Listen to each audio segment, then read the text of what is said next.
Guys আজকে চলে যাব 3টা ভয়ানক জায়গায়। সেখানে যেয়ে আমাদের সাথে কি হচ্ছে তোমাদের পুরো ব্যাপারটা খুলে বলছি।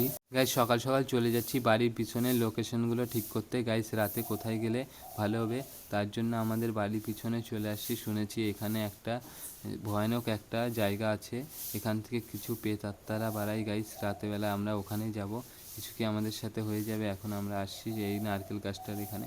গাইস 2 নাম্বার লোকেশনে চলে আসছি, নদীর ধারে গাবতলা।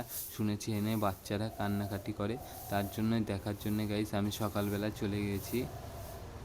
গাইস লোকেশনটা খুব সুন্দর ছিল গাইস, নিলিবিলি জায়গা, কোনো আওয়াজ নাই। গাইস আমরা রাতেবেলা আসবো। গাইস আমার এখানে এসে গাইস এমনি গাটা ঠান্ডা হয়ে যাচ্ছে, মনে হয় কিছু আছে এখানে।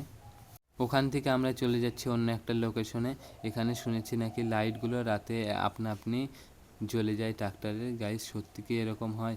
তার জন্য দেখার জন্য রাত 1টার দিকে আমরা আসবো এইদিকে 3টা লোকেশনে আজকে।